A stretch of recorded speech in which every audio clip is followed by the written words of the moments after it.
Today we'll be flying on one of the busiest air routes in the world. Busy routes means lots of choice for travelers, and it's time to see what ZIPAir, a budget carrier based out of Japan, has in store. They claim to be setting a new standard in air travel, but what does that really mean? In a corner of the world where there's many budget carriers, what separates ZIPAir from the rest? Come along and let's find out. Good morning and welcome back to another video.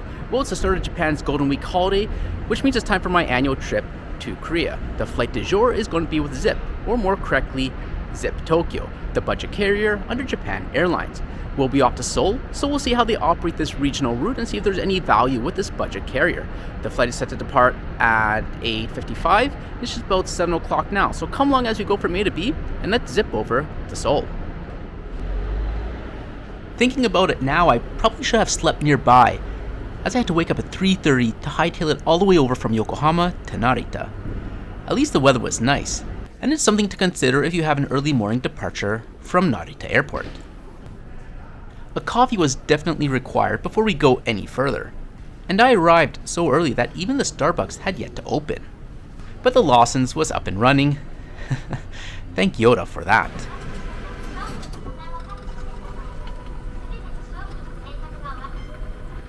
Was going to enjoy this coffee on the observation deck, but just a PSA for all the app geeks out there, the observation deck in the north wing of Terminal 1 at Narita Airport is closed until next year for renovations. Boo earns. With caffeine and vitamin levels replenished, we're good to go. Let's head for check-in. ZIPAir's check-in is located in the north wing of Terminal 1 at the C counter. Kiosks are available to print baggage tags and boarding passes. And unlike other budget carriers that tend to present options for further add-ons and modifications, none was offered here, and the boarding pass is printed in a few moments. There are 2 flights departing this morning, ours to Seoul and the other to Manila. And the baggage drop-off line was quite long, so if you are flying with ZIPAir with checked baggage, it's best to give yourself some extra time. I wasn't flying with any today, so I passed through security and the passport control while the lines were non-existent. Today we're departing from gate 27, and tucked behind the jet bridge is our Dreamliner, which will take us over to Seoul.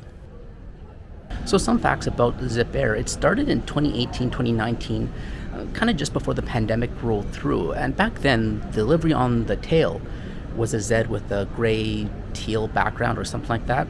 And then Russia invaded Ukraine and started the war over there, and apparently the Z is or was, I don't know if it still is, a symbol of the pro-Russian movement. And ZIPAir was actually pretty quick in changing the livery of the tail to the design you see today, so it shows you how global politics affects airplane liveries.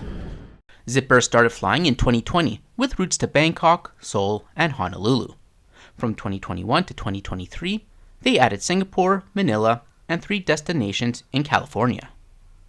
2024 added Vancouver to the list, the first budget carrier connecting Canada to Asia. And speaking of global politics a minute ago, since the American administration isn't considering Japan as a 51st state, they are an airline increasing their presence in the US by adding Houston to the list in 2025. Before long, boarding got underway. And as we make our way to the plane, I'll take this moment to welcome new viewers to the channel and invite you to subscribe for continued travel and aviation related content, where you can check out Air Japan, the budget carrier under ANA, which flies many of the same routes as ZIPAir. Check out that video and let me know which budget carrier you'd prefer.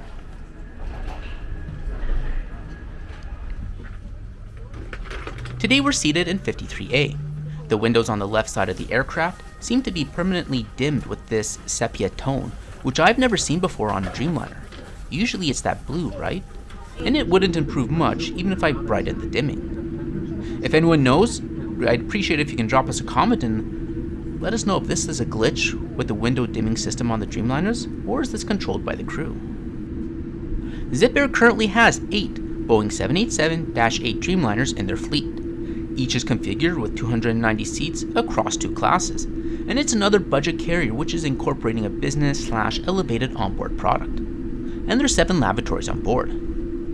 Our aircraft is 13 years old, being delivered to Japan Airlines in April of 2012 until being renovated for ZIPAir in March 2022.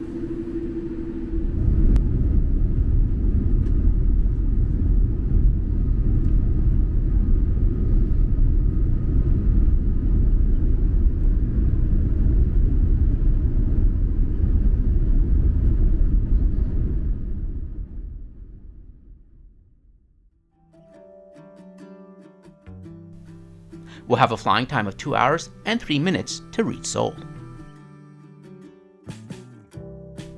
The economy cabin is laid out in a 333 seating configuration, and the cabin is fairly open, with it lacking a mid-cabin galley.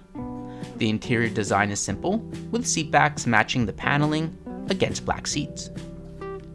Seats are much darker than the camera picks up, with the ZIPAir branded antimacassar. The seats are the newer slim design, but do come with an adjustable headrest, which can easily be fitted to your preference. The seatback is a little different than what is commonly seen. There is no in-flight entertainment unit built into the seat at the top, but there's a coat hook off to the side. A nifty shelving unit folds out, officially called a tablet holder, which can also support a drink. The call bell and light buttons are fixed nicely into the seat above the tray table. And there's a 3-part pocket which contains a safety card in addition to your belongings. Seat pitch is 31 inches, which seems to be the going value for budget carriers. And every seat is equipped with a power outlet and USB port under the tray table. And this beats having it placed under the seat or having 2 per 3-seat set. And above you have the light and air control. Overall, for a budget carrier, I'm impressed with the seat. It has long distance built in mind, with slim features such as the tablet holder, which provides additional functionality without impeding the limited space. For a 31-inch seat pitch, the slim seat yields further space compared to an equivalent seat pitch fitted with bulkier old-style seating. And putting the power outlet higher up on the seat is something I don't see enough airlines do. ZIPAir provides complimentary Wi-Fi on their aircraft, though I really didn't dabble with this feature on such a short flight. Like many budget carriers, they offer a selection of goods that one can purchase for use throughout the flight, but most of these were geared for longer or overnight journeys. And should you wish to change seats on board, you can do so for a nominal fee. A quick browse of the media shows a few selections for this particular flight, though it may be worthwhile to bring some of your own should nothing catch your eye. The onboard service started soon after takeoff as we were passing Mount Fuji. The in-flight Wi-Fi also has a small menu for onboard purchases. I like how the app indicates when items are running low. Desired purchases can be added to the cart and then paid with cash or card. Similar to Peach Airlines and Air Japan, ordering from your seat eliminates the need to pull a cart through the aisle, and items are brought quickly.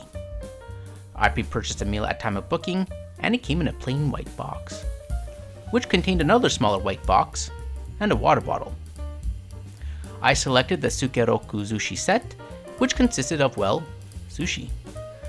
We have a maki roll, and inari sushi, which is a rice-filled fried tofu item, very common in Japan.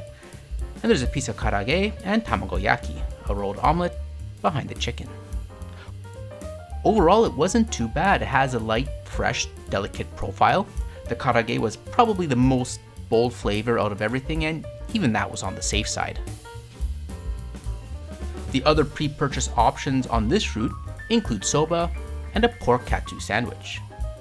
Anyway, time to do something I rarely do, enjoying the sights in Sepia.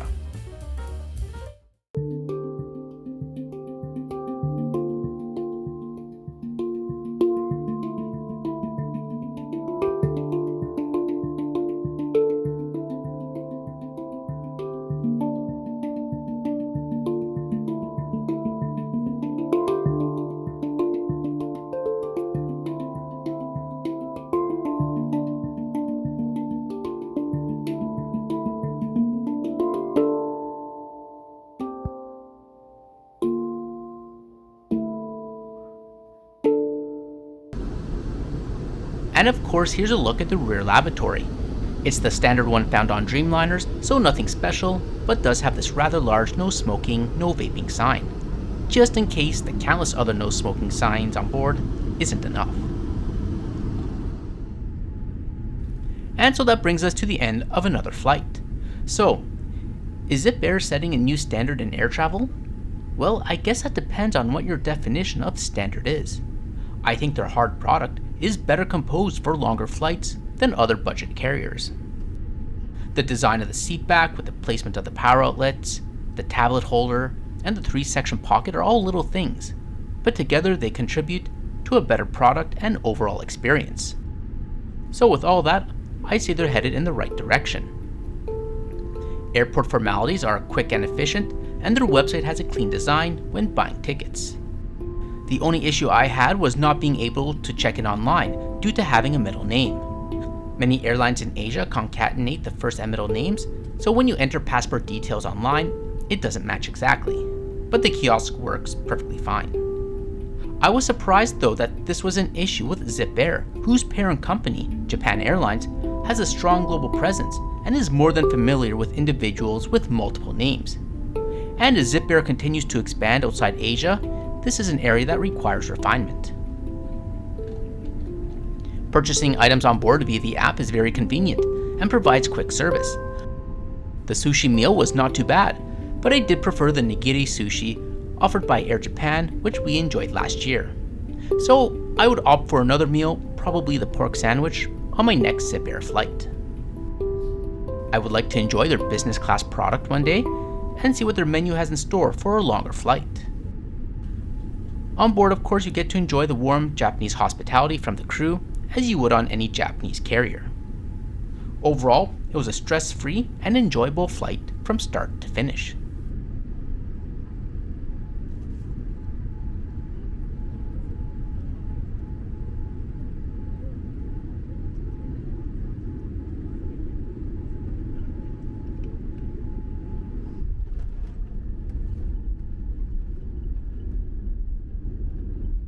Cost of this quick hop over to Korea, including the 1800 yen bento, came out to 18,260 yen. Fantastic price during Golden Week. Thanks for watching. Let me know your thoughts on ZIPAir, and I'll catch you in the next video.